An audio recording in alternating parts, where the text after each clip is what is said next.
Welcome to the Writer's Life. Welcome to the Writer's Life, place where you get the sights, sounds, smells, tastes of my particular writer's life, where you get the truth, nothing but the truth, where you get American crime story, all 4 stories in one handy, nifty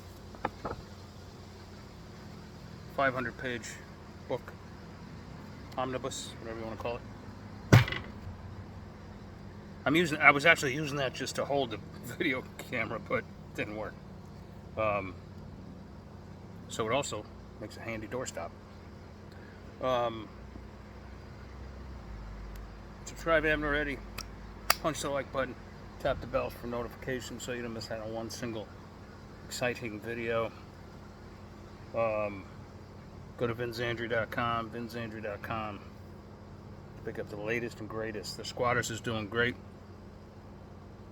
Up there in the top 10 of the hot new best-selling releases in Pulp Fiction, I believe. Whatever, but still, it's doing fine. Along with White Wedding and a couple others. So I just wasn't going to come to you today while I drink hot coffee on like a 95-degree day. But of course, I had to comment on the big story. President Trump's attempted assassination of President Trump. And I was trying to figure out a more writerly angle to this. There really isn't one, but first of all, this is crazy. But I can give you the media angle, which you've probably already heard by now, because if I'm coming up with it, somebody much smarter than me has come up with it already, of course. And I think it comes down to rhetoric, like the whole. And I don't want to get into politics because that's not what I'm here for. Right? If you're a writer and you're totally into politics, then you're not really a writer. You're more like you're a mouthpiece for a certain party and a certain dogma and a certain whatever. I'm not doing that. I'm not falling into that trap. Writers should weigh both sides. But anyway, but I will say this. While one candidate can run on a rather stellar history, because they're both incumbents, let's face it, right? Biden and Trump.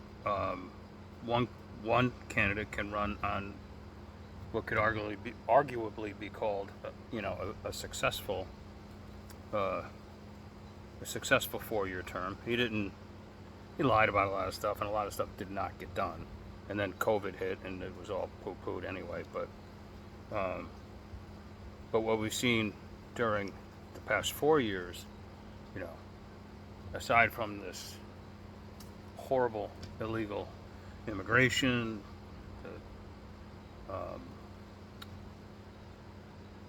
the terrible spike in prices, be it housing, be it eggs and bacon, the increase in crime, everything that's just gone down the shitter, right? All they can run on is calling Trump Hitler, or saying he's going to destroy democracy, or that he's going to put all his political enemies in prison. Now, let's face it, if that's not projection, I don't know what is, because they've been putting their political enemies in prison. They just tried to put Trump in prison. So, months ago, I predicted, and again, it wasn't just me, I think Tucker predicted it, Dan Bongino predicted it, maybe Megyn Kelly predicted it. The only thing they have left is to try to assassinate him. And that's what's happened. Not going to jump to any conclusions. This could be totally a rogue situation where some I'm not even going to mention his name, some crazy son of a bitch, just thought like he was doing the world a favor by taking a shot. He failed, but he killed another innocent human being who had a beautiful family and who was a decorated firefighter. That alone earns him a trip south, where it gets real hot and never gets cool. But the rhetoric in the media, now I'm getting to the writer's life. The rhetoric in the media has got to stop.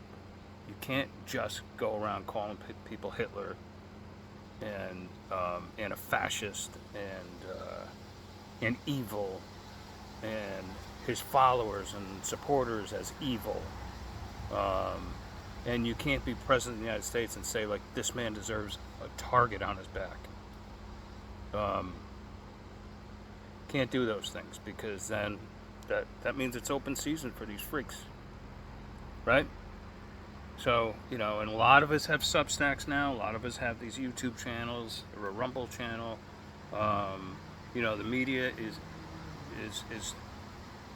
the independent media is going gangbusters, and we all have our own platforms. We all have our own little television shows and podcasts, just like my little humble thing here. I don't make any money from it, but so what? At least to get my voice heard. And I get to shill my books. But it's got to stop. The rhetoric's got to stop. I mean, people get to say what they want. First Amendment. But use common sense, for God's sakes. Use some common sense. The Joy Reids of the world. These people are not nice people. They are paid to be mean. They earn huge paychecks purposely to be mean. Joe Scarborough, that pencil neck. Here I am. All right, now I'm falling right into my own trap. Joe Scarborough, the Morning Joe man. He's paid to be mean.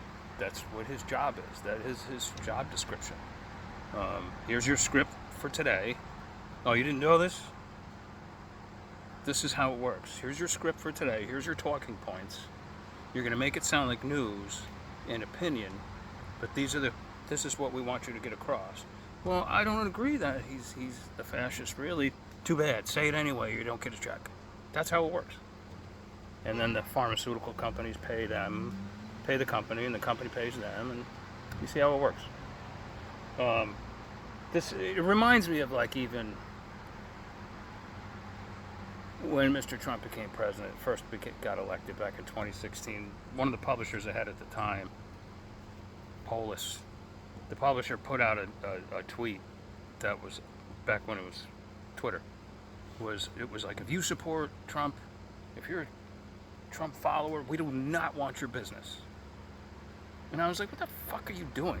Who cares what people's politics are, so long as they're buying our books and enjoying them? Who cares? Do you care about politics really that much?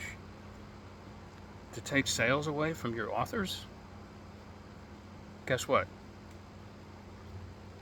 It looks like, and again, I'm not taking sides here, but it looks like Trump's going to be president. And Polish books, down the toilet. What's the old saying, when you go woke? Everything that goes woke goes to shit. There you go. But, just a sad day yesterday. I was shocked, but not shocked. I kind of expected it.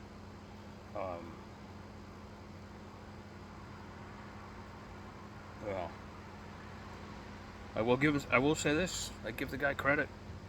He jumped up in defiance. Fight for America.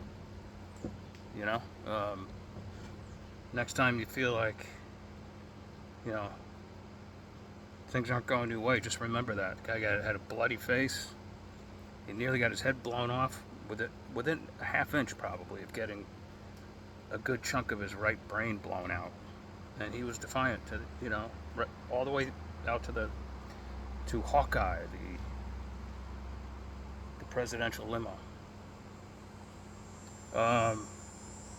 Were there mistakes made by the Secret Service? It looks like they need to be investigated, as far as I'm concerned.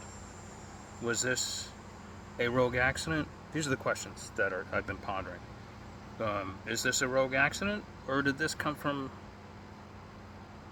let's say, someone on high who truly fears another Trump presidency? because of actions that they've taken over the course of the past 5 years or 8 years.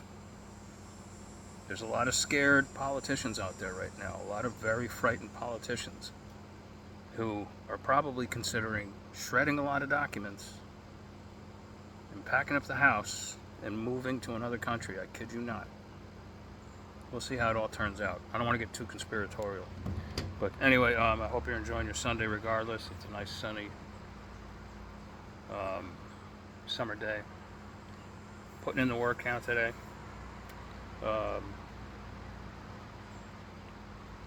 I got 2 huge things I got to take care of, which I can't tell you about right now. But once that's done, I'm going to maybe take a nice road trip because I deserve it. I can write on the road trip. All right, you guys, talk to you later, and ciao, ciao.